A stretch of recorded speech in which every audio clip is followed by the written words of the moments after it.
It's not very good. I would definitely put it in the top 10. So good. It's kind of a mess. A great work of cinema. Train wreck. Beyond a slasher, beyond a jump scare. More thought has gone into the story. Respecting the source material. Extremely gory, extremely violent. The lighting, the sets, the costuming. Extremely scary. Well staged, well shot, well acted. I saw the comedy for what it is. Relentless. It was just really, really good. This is pretty cool. Another reason why I think it's So good.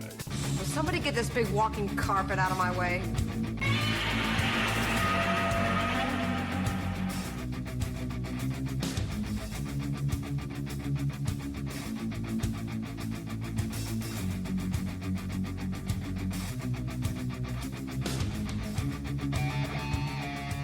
Hello, hello, hello, out there in YouTube and podcast land. You have reached Johnny Has the Keys, where we talk about horror films and science fiction movies and the occasional fantasy film.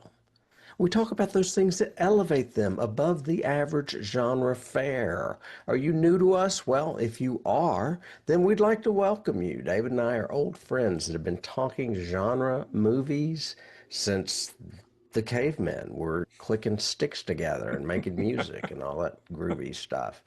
If you're coming back, then you get our sense of humor, and you might like it, and you might agree or find some insight in what we like to say to each other about these films. I'm here with my co-conspirator and partner in crime, Mr. David Horton. David, how are you doing? Doing good. Yeah, good intro. That was awesome. We like to break the ice with a little bit of banter about what we may have done genre related. And I'm usually very jealous because you bring up these weird titles that I've never heard of before, but they turn out to be really cool, or a really neat horror movie or something like that. And I stumbled upon one that I had put in my Netflix wish list, I guess, or to be watched list. And so I was scrolling through and said, well, what's on that list? I probably need to cull all that because I may have seen some of them. And I did, but there was one that I had put on my list, and I don't even know if you've seen it before. It's technically science fiction, but it's of a, well, we'll talk about it. It's called Brick. Have you heard of this movie? Not at all. It came out this last year, 2025. It says it's a Netflix original, but you never know because Netflix buys stuff and then rebrands it and says it's ours. It's And obviously it could be from another country too. Yeah. Well, which is what I was getting to. I'm also proud of myself because it's German. Okay. And it's dubbed. So I didn't watch subtitles because I never do, but this was dubbed in a pretty good way. It was realistically done, but basically very simple premise that turned out to be a really cool look at society and humanity and everything else. Anyway, it's called Brick. The basic premise is there's a couple, they're going through a little bit of marital stuff, not marital stuff, but stuff. She wants them to get away so he can get away from his gaming and coding and programming career and spend some focused time on them and her. And he's got this big launch coming up and it's consuming his time and yada, yada. So she's almost to the point where she's going to leave him. And that's the way the first teaser opening happens. And then the next morning she goes to leave, she opens up the door, and the entire door is black bricks on the door of their apartment building. And so she goes, that's odd. She goes to the window, and the window is black bricks. And This sounds like Shyamalan.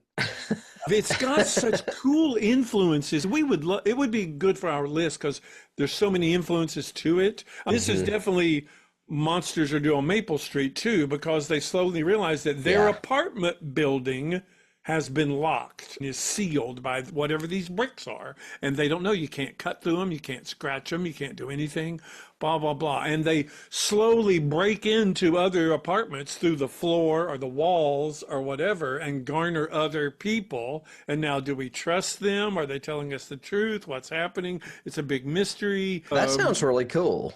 It gets really, really neat. Of course, you wouldn't recognize any of the people in it because it's a German import. Yeah. But a guy named Philip Koch, Koch, directed it. I thought, oh, this is a new kid I've never heard of. No, his first movie's like in 2003, and he's still doing German related or foreign films, I guess.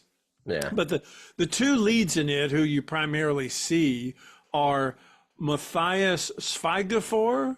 I think I said that right. Said that right. And Ruby Fee. I looked at them almost all the way through. This is a German surrogate for Anthony Michael Hall and Selena Gomez. Because if you look up Brick and look at their pictures, that's what they look like. And but really strong. All the acting all the way through it is really good. The plot twists are the only thing that really keeps it going, because basically you're dealing with minimal of 2 or 3 sets because you're trapped in this environment. And so it's not a haunted house feel, but it is a very trapped feeling and oppressive and all of that. And what do we do? It'd be low budget too. It wouldn't be hard to make. Yeah. Would not be have been hard to do. And I really, really enjoyed it. I think you would love it as a watch one night or one afternoon. If I ever get Netflix again. It's called Brick. Yeah. Yeah. Yeah, I gave up Netflix a while back, and every time I'm at a house where someone has it, I still can't find something I want to watch. I'm like, I'm just not a big Netflix fan. It became a big deal of they got so much stuff that it was like, is it good? Is it not? And I can spend more time scrolling than I could actually watching the freaking movie that I picked. Right. Wow. Well, I had a very interesting genre-related topic in my week. Yes. I finally got around to watching something I have highly, highly been anticipating, and it's a little movie called Dangerous Animals. Is that the one with the shark? It's definitely got sharks in it. Okay. Dangerous Animals is the new Sean Byrne movie. Sean Byrne is a director that I am a big fan of. He's one of those working that I don't understand why he doesn't make movies more often, because his movies are about 7 years apart. He did The Devil's Candy and he did The Loved Ones, which we have covered on this podcast, both of those films. Yep. And we will probably end up covering this one. I really enjoyed it. It has everything I have come to expect from a Sean Byrne movie. He's Australian. We've talked about this, of course, if you folks out there don't know that or remember that. It was written by a guy named Nick Leppard, who I've never even heard of, because I think Sean usually writes his own movies. This guy has one other credit, and it's an upcoming Osgood Perkins movie. So this guy's obviously working with some great directors as far as I'm concerned, because Osgood did Longlegs. Right. The new Perkins movie is called Keeper, folks out there. If you've heard of it or know anything and you want to let us know in the comments, I don't really know anything about it. The cast in Dangerous Animals carries this film, and it is primarily a tour de force between 2 actors. One is a young lady named Hassie Harrison, excuse me. If you are familiar with the show Yellowstone, she's on it. I do not know her at all, but she is rocking a really strong Jennifer Lawrence energy in this movie. Okay. And she is opposite Jai Courtney, who I am also unfamiliar with, but has done several movies. I saw where he played Bruce Willis's son in one of the Die Hard movies. He was in Divergent, and he was in Suicide Squad. But I'd never really seen him before, and he makes a fantastic serial killer. So he is basically holding the Hassie Harrison character hostage on his boat, because he has this ritualistic feeding of people to sharks, and he has this whole collection of people, and he takes a lock of their hair and he makes a fishing lure. He puts it in the videotape of their being fed to the sharks and keeps it on a shelf, and he's got a whole line of them tapes on his shelf. Okay, then. Yeah, really good stuff. Well, here's the brief synopsis. A shark-obsessed serial killer holds Zephyr, a rebellious surfer, captive on his boat. Racing against time, she must figure out a way to escape before he carries out a ritualistic feeding to the sharks below. So it's kind of a Dead Calm-esque feel to it. Do you remember that movie? Yeah, considering that they're both on boats at sea, but no, not With really. a serial killer? You're right. There is a killer, but in Dead Calm, it's a couple, and they get separated because he ends up leaving the husband on a sinking ship. In Oh, this so movie, this is just the girl. yeah, he just basically kidnaps her and takes her out on his boat. Oh. It gets 87% on Rotten Tomatoes with 171 reviews. I think that's fair. The best review I saw of this movie said that it is a rock solid B movie. And I started thinking, you know what? All of Sean Byrne's movies are rock solid B movies. And that's probably why I like him so much, because they remind me of movies I would have wanted to see when I was a kid growing up. And I love them all. So I hope he starts directing more.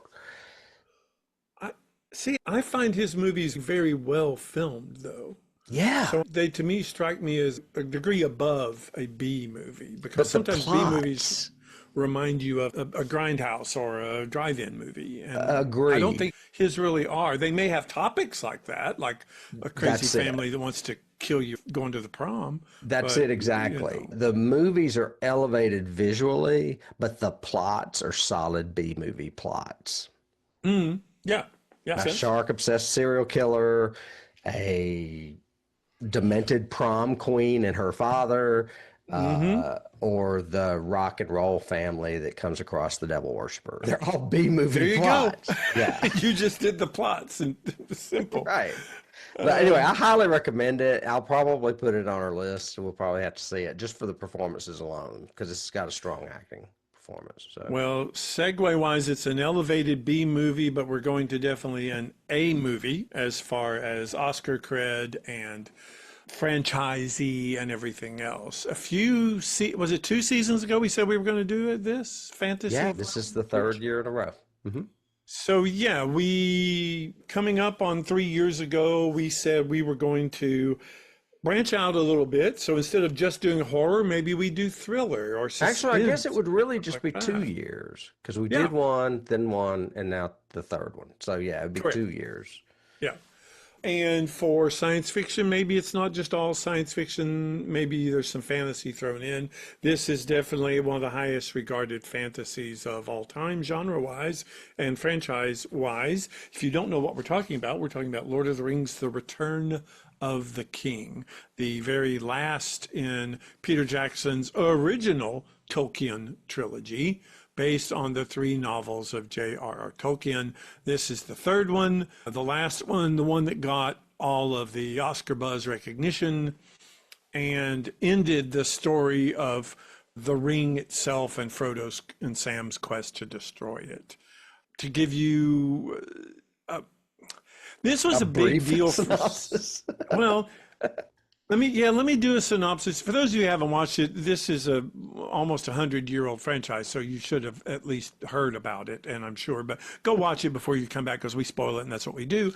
But this is the end of the trilogy. So essentially we have, again, as I've said the past 2 times, Tolkien's novels tend to be very similar in their structure, in that we see 3 or 4 desperate groups all strung out, and they all come together in some big, huge, epic battle, and then they all separate at the end. That's what happens with all 3 of these books. But this is the culmination of it all. So at the end of the last book, Sam and Frodo were on the quest to go to Mount Doom and destroy the Ring of Power, and they're being led by Gollum, and we don't know if we can trust him. And in the very last scene of the last movie, The Two Towers... What is that buzzing? I don't know. In the very last... It may be something on me, though. I think it's your phone or something's going crazy. Oh, yeah. It is. Let me fix that. Sorry. Anyway... In the very last, near the last scene of the last movie, Gollum was talking to himself and said, she will fix it. She will hurt him, and I will have my precious back. And we don't know who she is or what's happening or where they're going. But anyway, they're on their trek to Mount Doom. Meanwhile, Aragorn and the rest of the guys are trying to make their way to where the tower was that was recently destroyed by the Ents and see what happens there. At that tower, we have Pippin and Merry, two of our least favorite characters in all of Tolkien, but they get a lot of screen time in this particular They do film. get a lot of screen time. I was a little pissed about that. All of these three converge on Minas Tirith, which is a huge stronghold of humans, of men, so to speak. And at the same time, we're trying to get the ring into Mordor and destroy it. At the very end, of course, we're successful.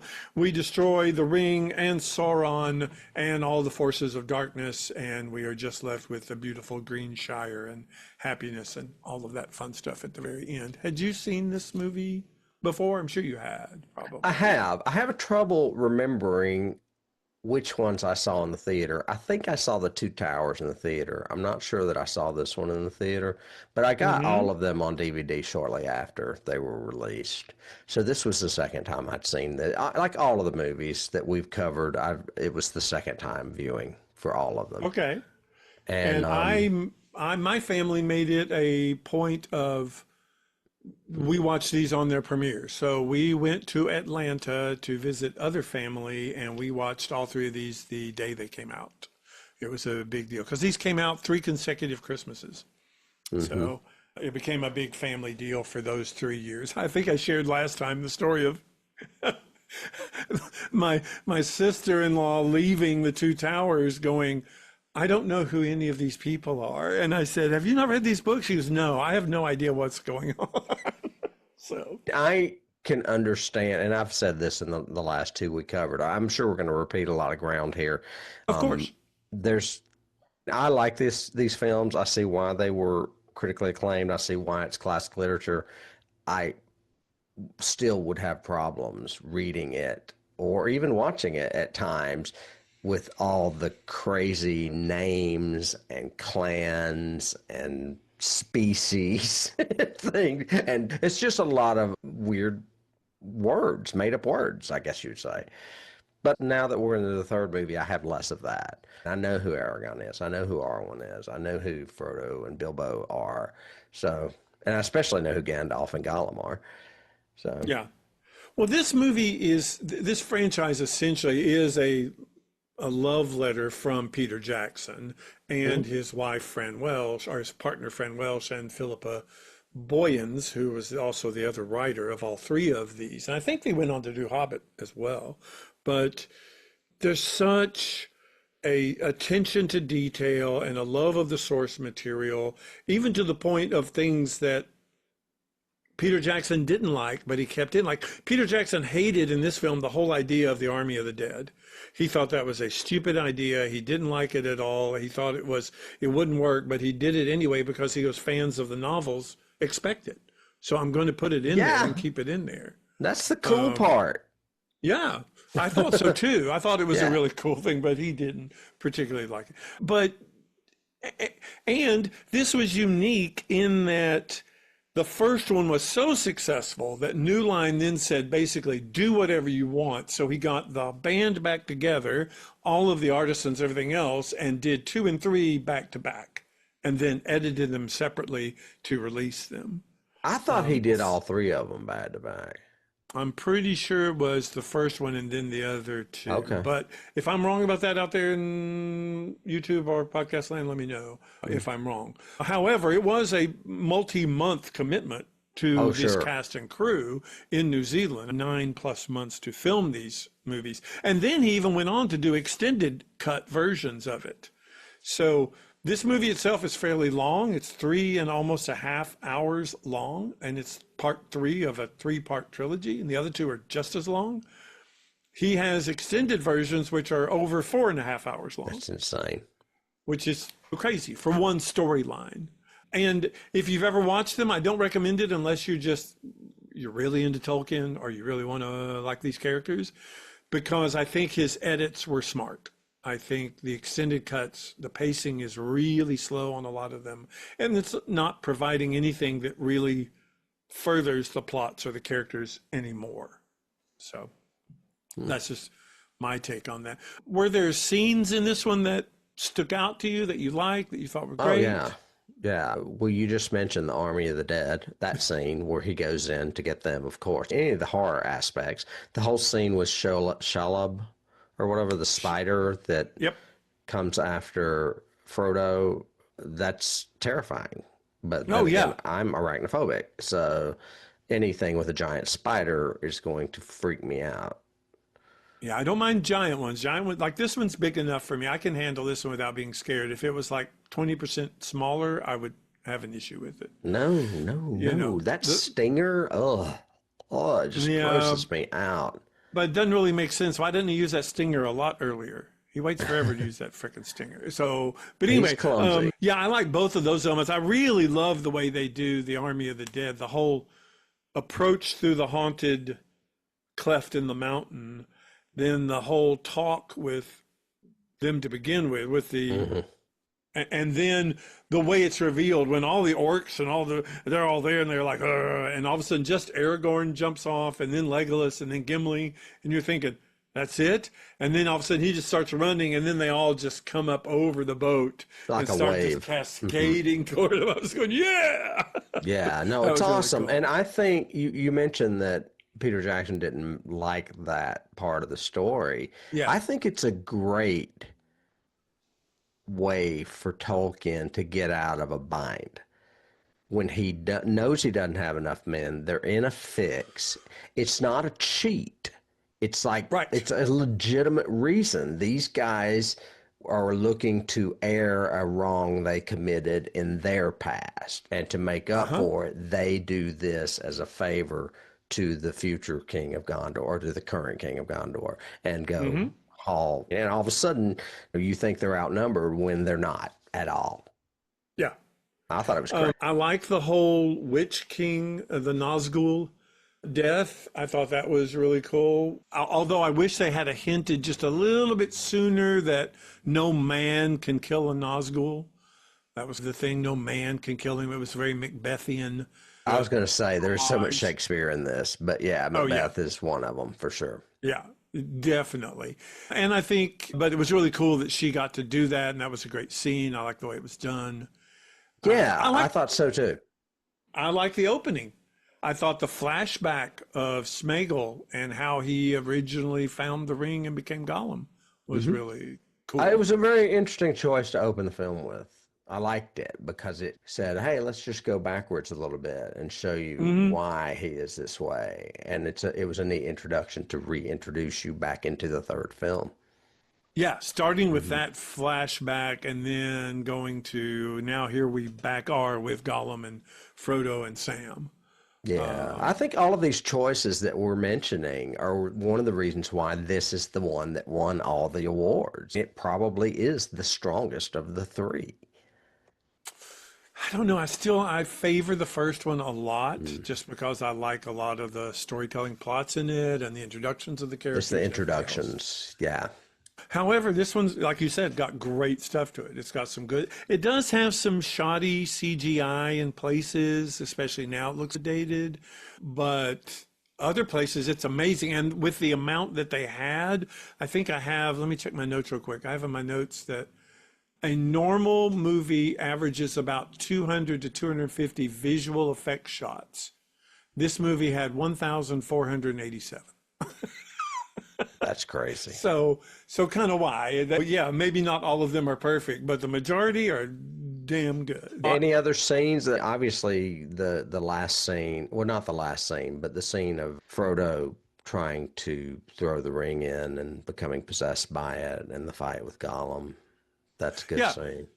That's a good scene. I actually like the scene with the king and his son fighting with him, putting him on the fire and Gandalf having to run to the rescue and all that. I thought that was really cool. With I think it's King Denethor Denethor. and Boromir. No, And Denethor. Denethor, yeah. And it's Boromir. Faramir. That's Boromir's brother. Yeah. See, look at me knowing all these names. Look at you. Look I at just you. remember, I remember Boromir, so Faramir stuck out to me. I did not know that this Denethor character at all, and he's a total asshole. I wanted to kill him the whole time.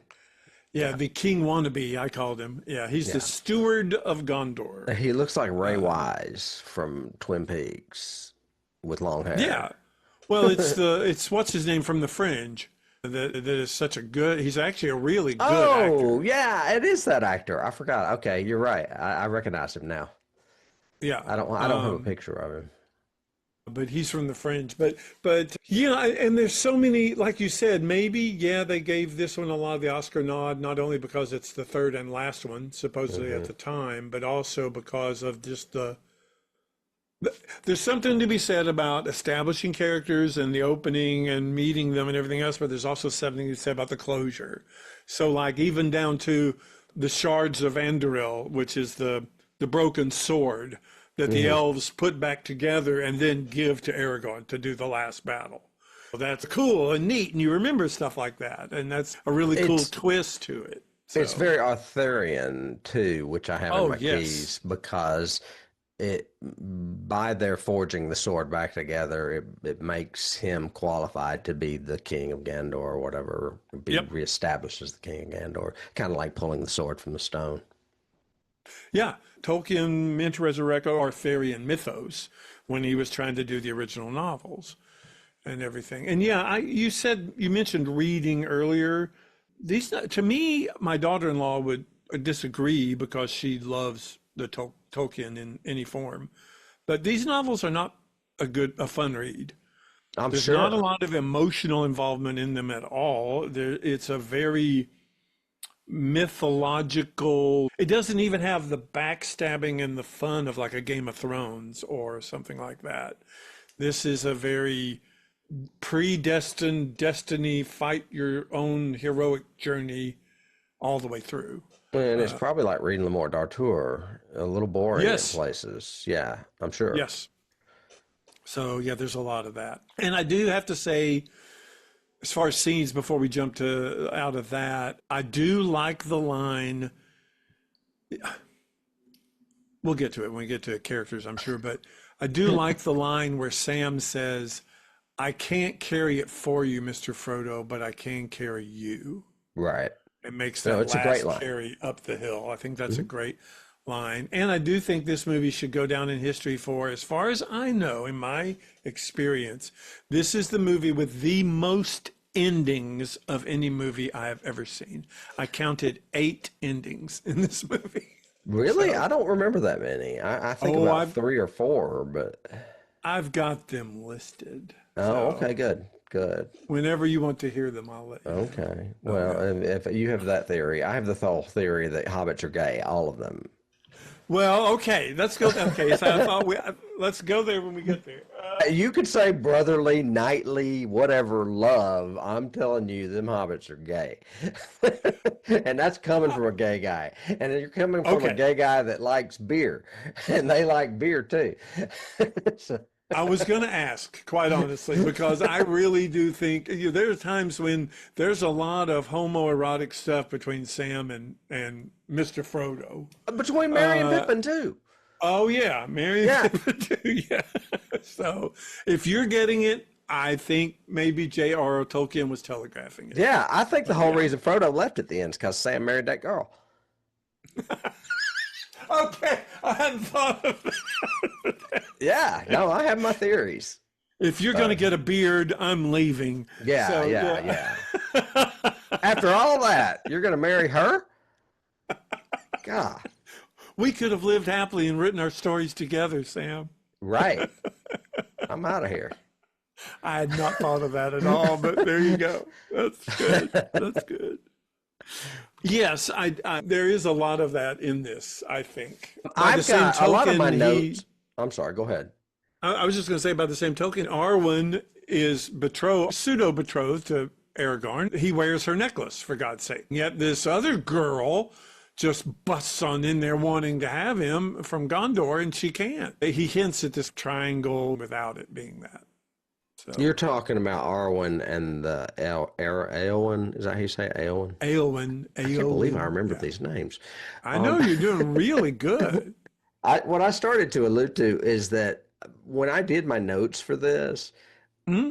They ended up almost being virtually identical to the notes I've done for the past two films. So I don't want to repeat a lot of the production stuff like we normally do because it's all the same. It's Peter Yeah. Jackson and those two that you mentioned. Howard Shore does the music. It won all the Academy Awards. And I can look at cast. I can briefly mention cast again, but almost everyone is the same. I don't even think there's a newcomer in this one. It may be Denethor, Mm, or Denethor. It may be new in Jenna this one. Thor is probably new. Shayla wasn't, of course, in the other two, Well, that's a spider. but she's a spider. So yeah, I think you're probably right as far as just put in this particular film.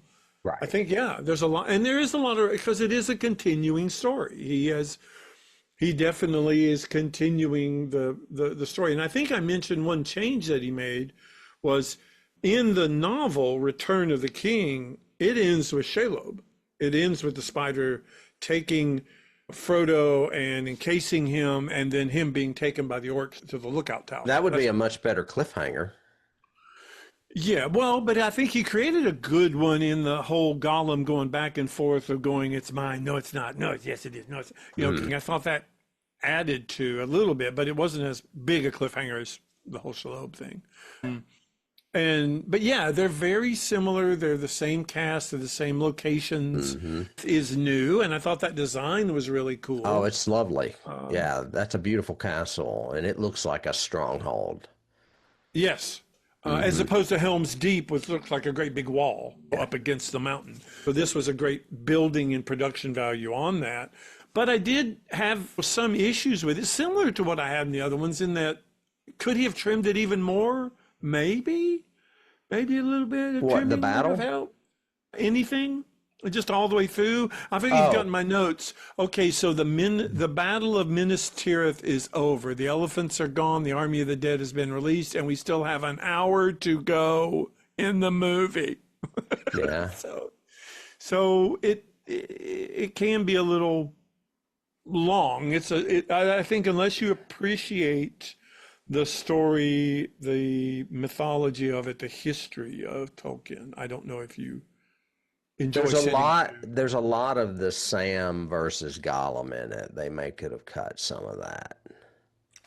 Yeah, I think they could have cut some of that and some of the actual, but I think he's trying to time it out to, okay, while they're trying to make their way, this whole thing is going on over here. Yeah, but does And Sam actually have to fall and find the elven bread? We already know he knows it's not him and that it is Gollum. So we don't Yes. have to find that out.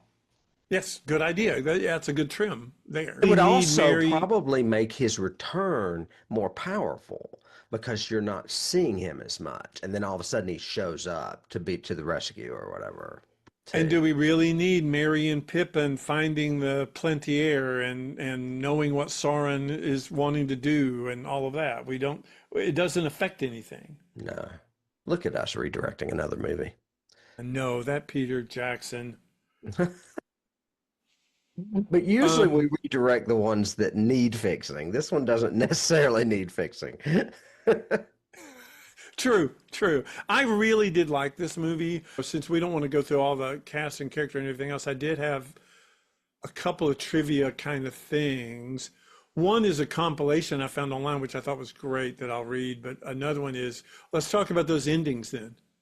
So this is, again, like I said, all three of these novels, to me, are very repetitive in structure. And they have the same thing. It's his formulaic, it works, everything else. I read all the Prey books. They're similar too. So if And an most author good writers have their thing, their niche. if an author falls into it and it works, it works. So there are those that go way beyond, like a Stephen King, where you're not really sure where he's going to take each story. But most writers fall into that pattern, let's say. Most readers fall into that pattern too. Ooh, that's well said. Yeah. So ending number one, here at the end of all things, when you've got, it's basically Sam saying he loves Frodo and they're on a rock and they're about to die. And he goes, I'm glad you're here, Sam, and I'm glad we did it together, and kiss Now me, kiss you me. fool, or whatever, right? And then there's suddenly, then we suddenly have Deus Ex giant eagles and they come and save them. Yeah, look, the eagles. I found that very funny. Yeah. I was like, that was out of nowhere. Where did they come from and why? And why are eagles special?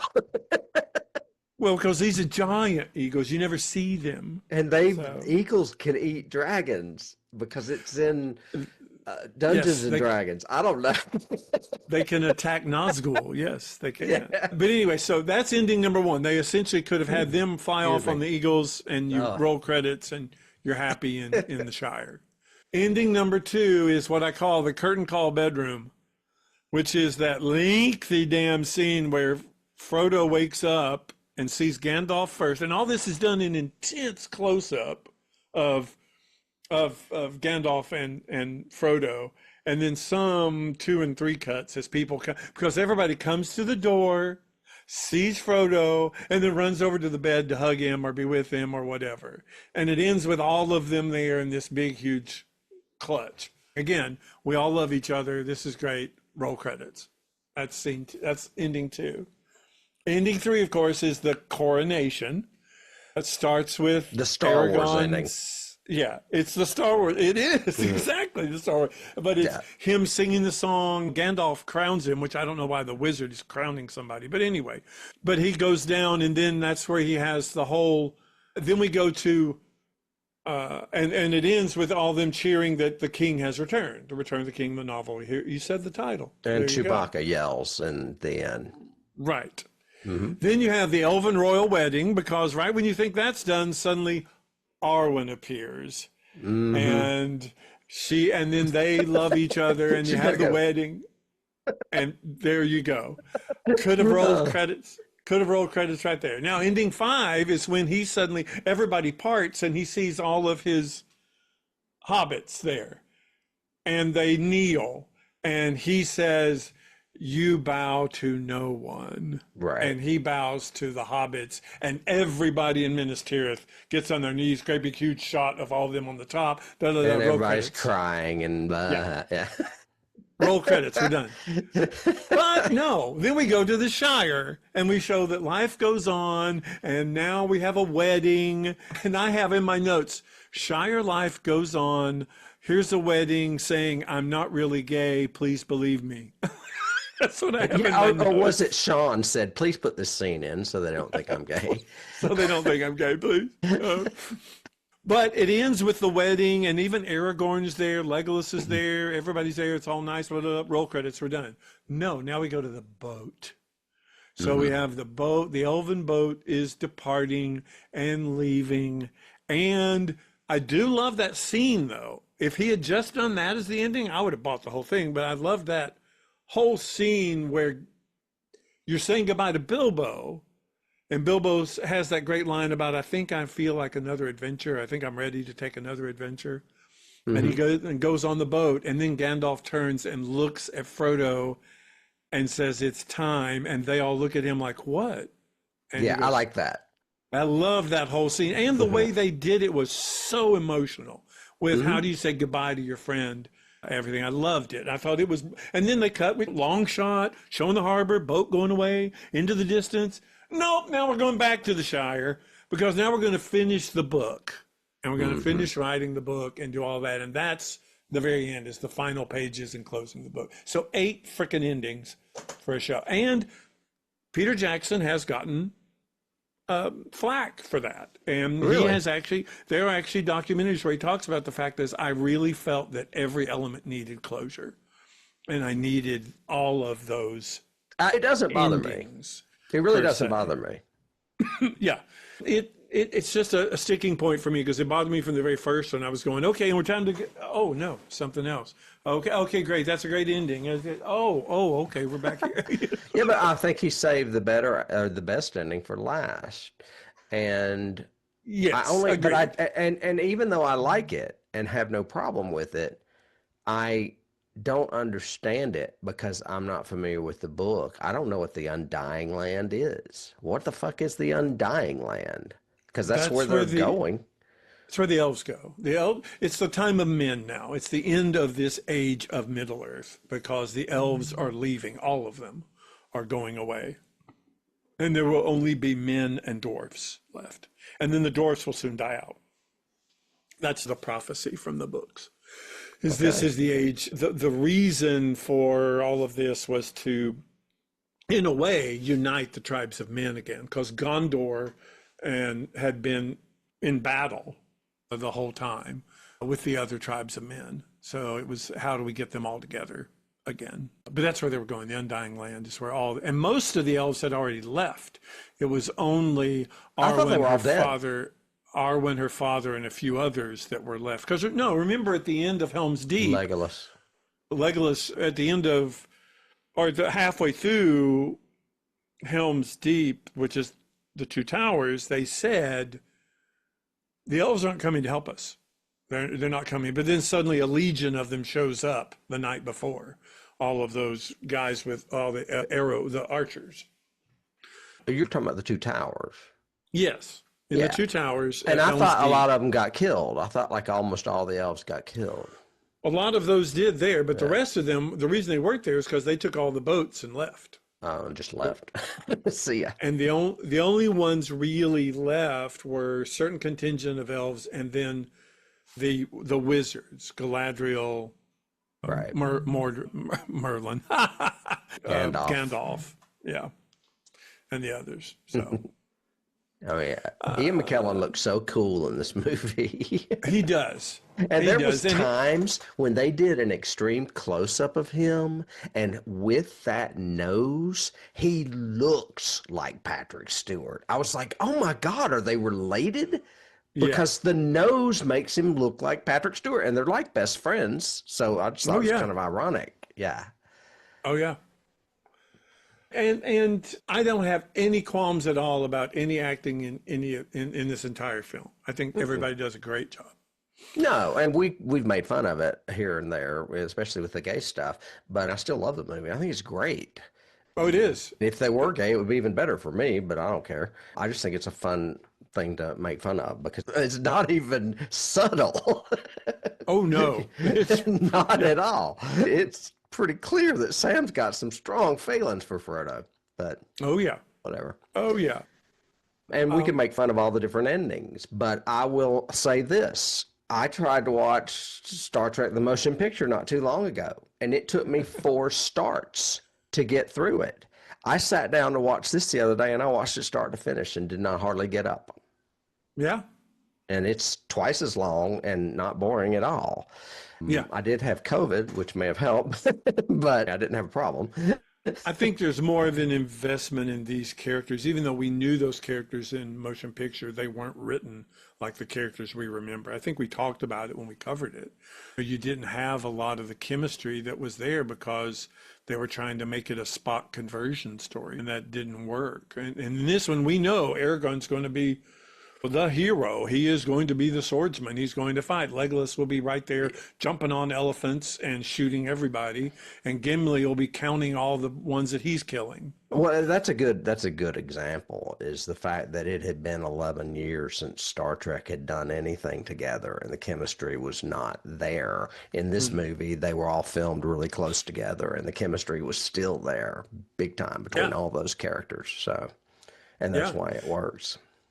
And Peter Jackson developed that. They rehearsed stuff. They talked about stuff. They basically lived together for the year and a half, or whatever it took to shoot the whole thing. Well, they all got tattoos. They even got, like you said, they even got tattoos.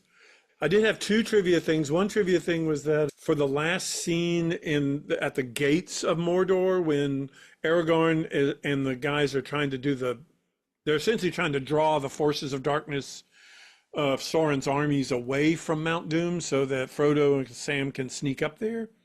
To shoot the big fight scene there, they used like everybody from the New Zealand military that they could find, but they loved being in the movie so much and were so eager, they kept breaking all the swords and shields because they were wood, so they would break them all. They were I'm so surprised they weren't overzealous. plastic or something even cheaper, but yeah. I don't, but obviously we don't have to talk about cast because, like I said, it's all the same. I will mention the awards, though, that I normally do after cast, and that's because it nominated and received 11 Oscars. I want to say West Side Story may have done that, too. It was I think close. it has the record for, I think I Oh, saw that okay. in trivia, that it Maybe has the maybe record West for Side was most. just nominated for 11 and didn't win them all. But this one, picture, director, adapted screenplay, editing, art direction, costumes, makeup, score, and the song that Annie Lennox does in the credits, Into the West. Yeah. Oh, and sound mixing and visual effects. The Saturn Awards nominated it for 15 and gave it 9. And there's scads more across the board, and it is on the 1001 movies you must see before you die list, which all 3 of them are. So Yeah. it's no Yeah, I would surprise. think. I did see one I wanted to dispute because it said this is a trivia thing I found on IMDb. The Okay. Lord of the Rings trilogy became the most nominated film franchise. That's why. It's a Okay, so this goes franchise, along yeah. with it. The most nominated film franchise in Academy Award history with a total of 30 nominations. So I'm assuming that's for all 3 movies, It is. It is. surpassing the Godfather trilogy, which had 29, That's and the Star surprising. Wars franchise, which only had 21. Not surprising. But Yeah. yeah, but The Godfather to me is surprising because that's pretty highly regarded. Well, yeah, best movie ever made. Come on. I only have one trivia and it's very short. I've got that the body count is 836. And the reason I find that funny is how the fuck do you tell? How could you tell? Yeah. How do you know how many of those ghost soldiers killed? Yeah, that third guy in the back on the horse, add him. Yeah. Yeah, that's insane. I think somebody put that in there as a joke. And now we There's can lots of trivia you can keys. find Oh, online. There's all kinds of documentaries. There's all kinds of stuff to it. One of the ones that I found was interesting was the field when they had the Battle of Minas Tirith, the big huge charge from against the bad guys. That was filmed in an area that was just overpopulated in New Zealand with rabbits. And the crew had to go in and fill in all the rabbit holes because they would have been dangerous for the horses.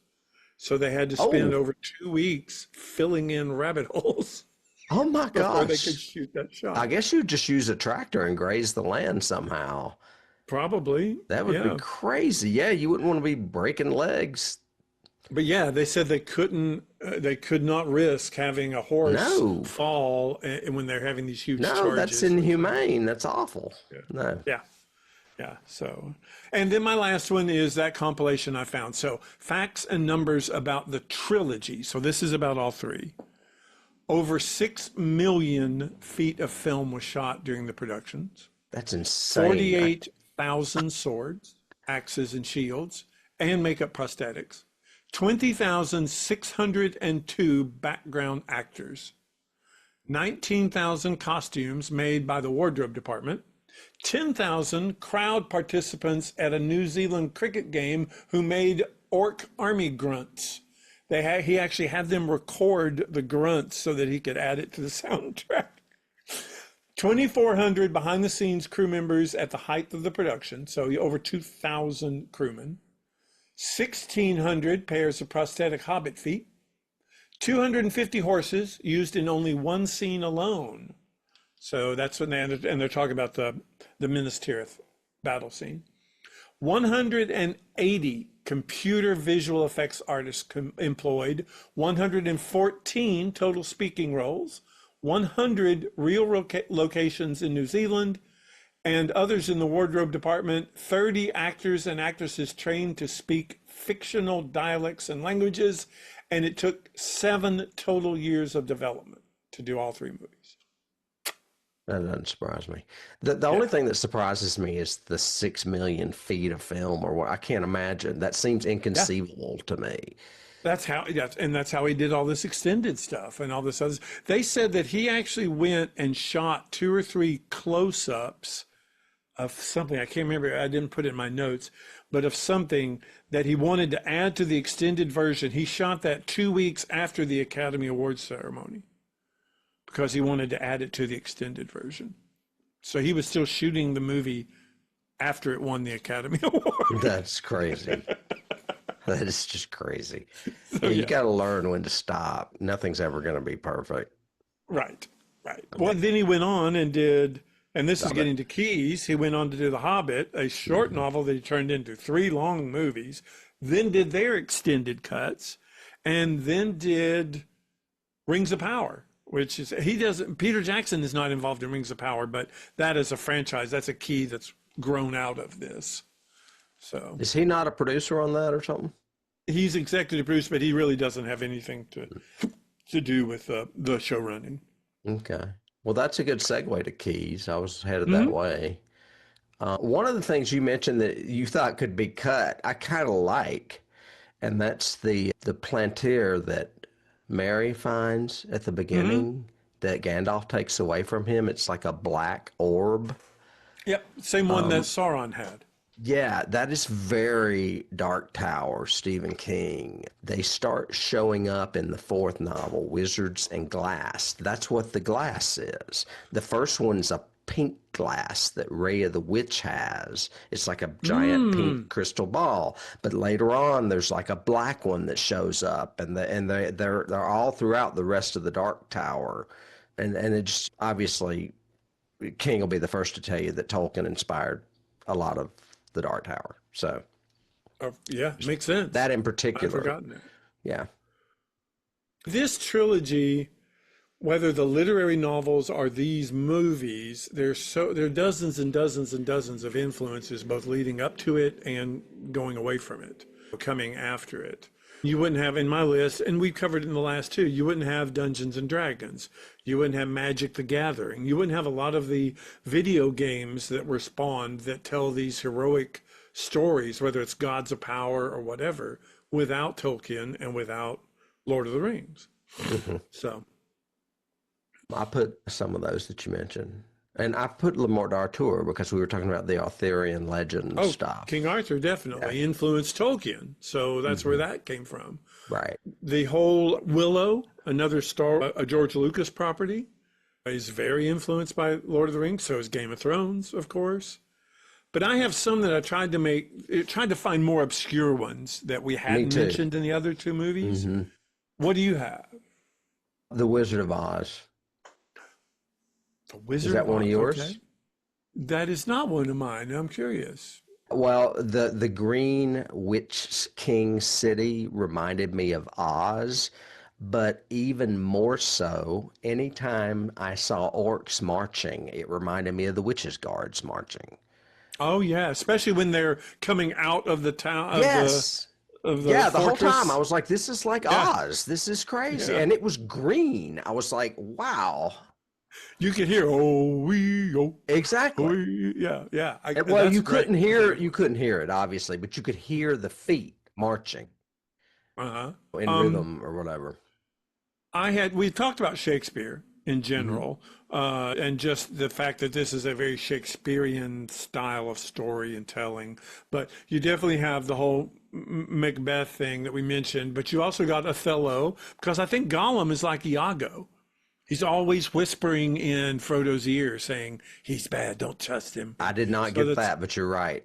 very Iago. And then Denethor is very King Learish the way he's done in this. He has his sons and, trying to divide up the kingdom and take it away from me. And Macbeth with the Eowyn scene, a woman can kill the Witch King, but not a man. No man can defeat me. Right.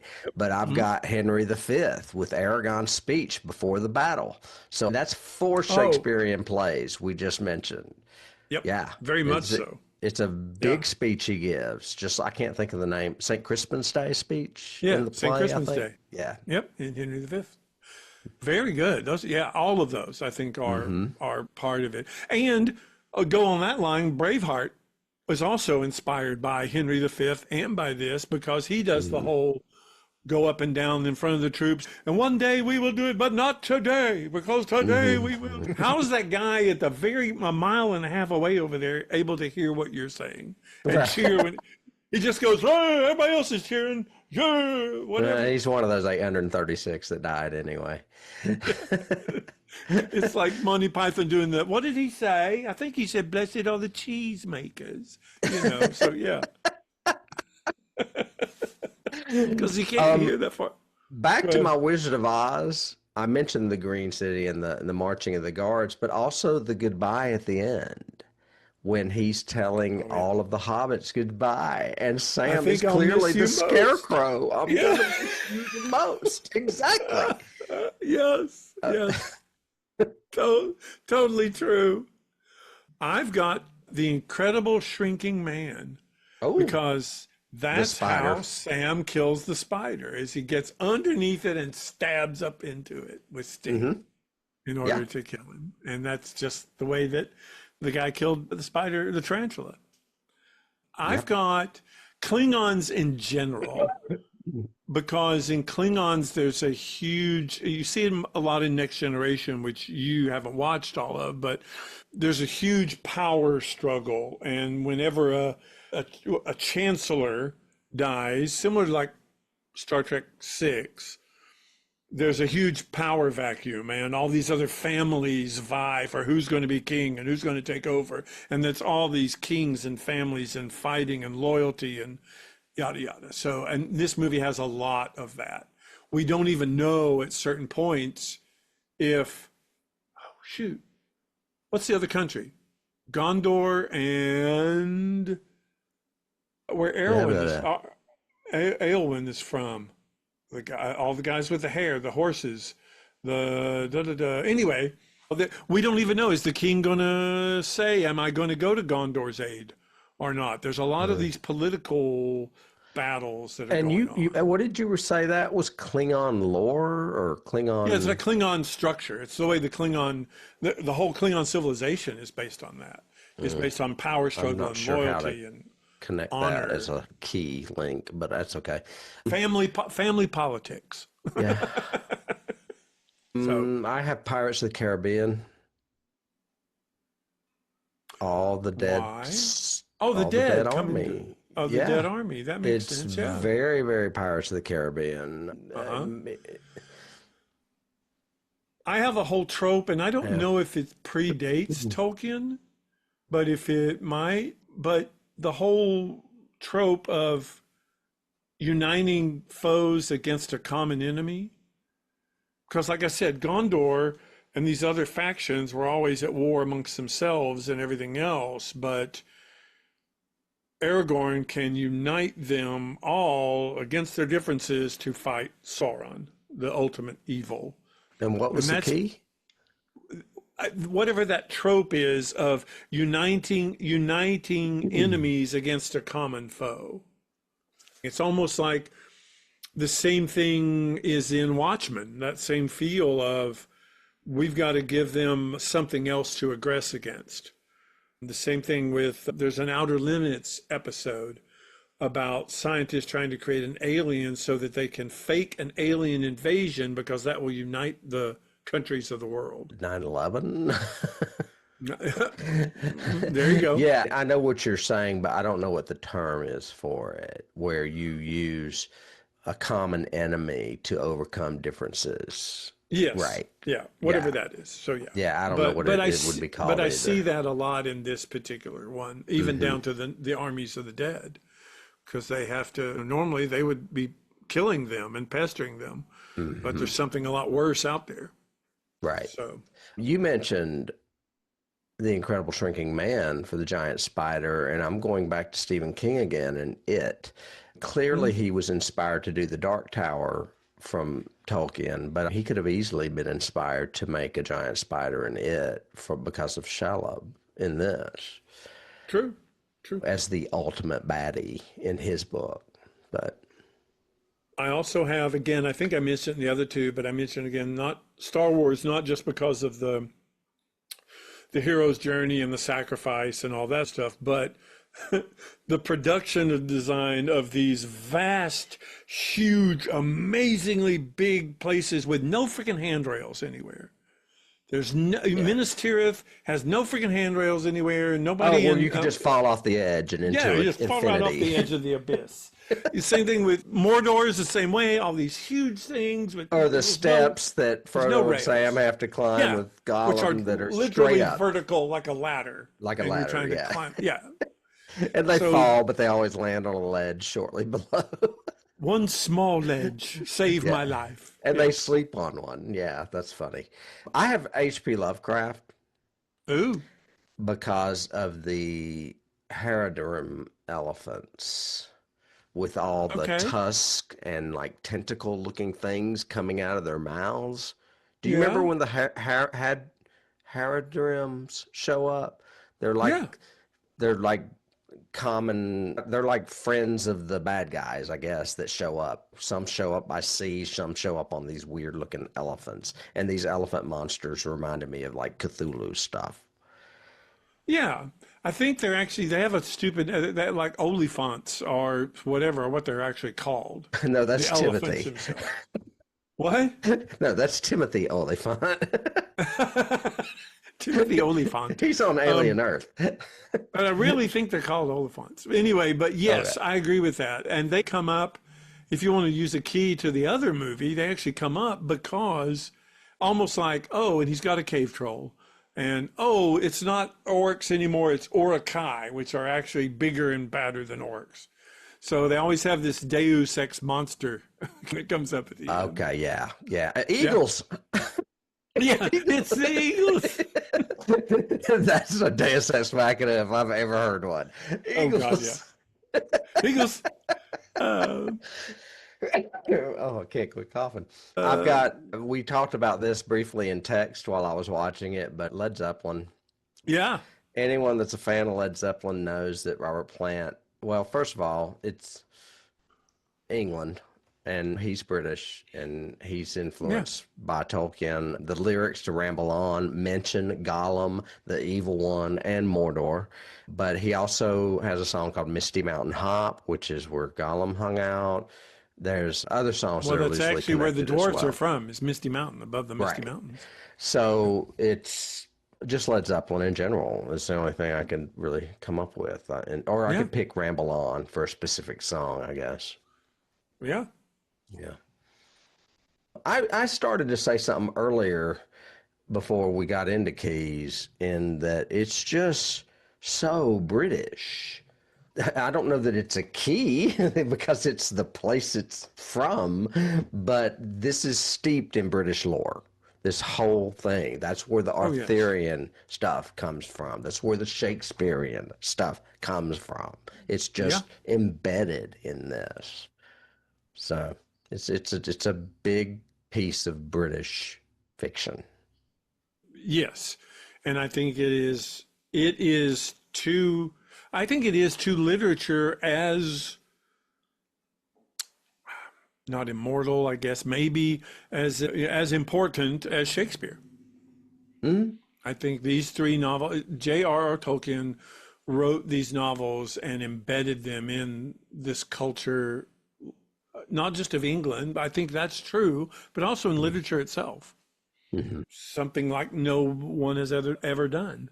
So, It's very rare that something comes along like this that's that much of a monument, and it is True. the fantasy landmark, period. oh, it is. Pretty It much. is. It is. Oh, Rohan. That's it. That's the other country. I don't know where that came from. You said rare. I don't know That's where hilarious.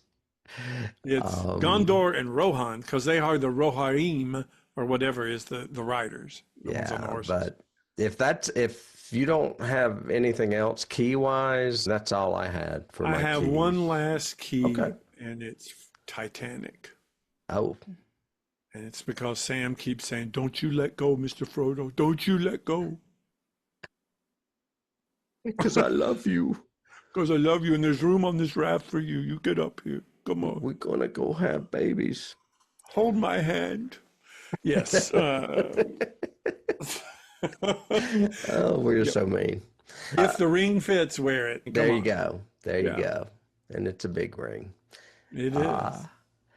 Well, folks, that's what David and I think about this film. We hope you enjoyed the final part of our trilogy of coverage of these films. We decided to do one a year, and this is the final one. So unless we end up doing The Hobbit, that'll be it for a little while.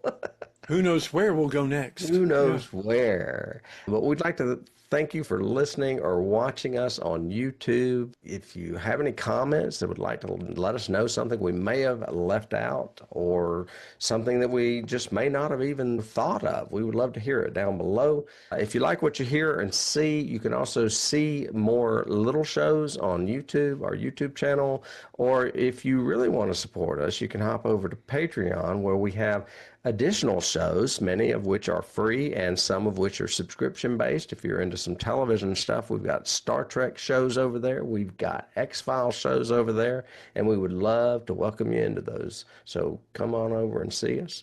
And then I guess next week, I do believe we're going back into the horror world. Yeah, it'll be scary. Wow, I just realized something. We're in 2026.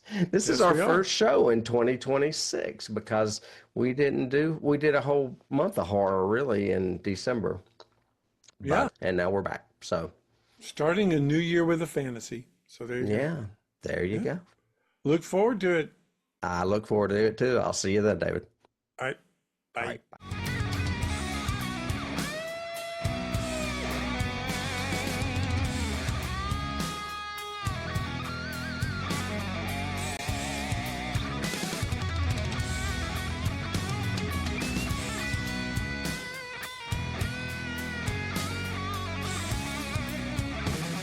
You can't start the car. Johnny has the keys.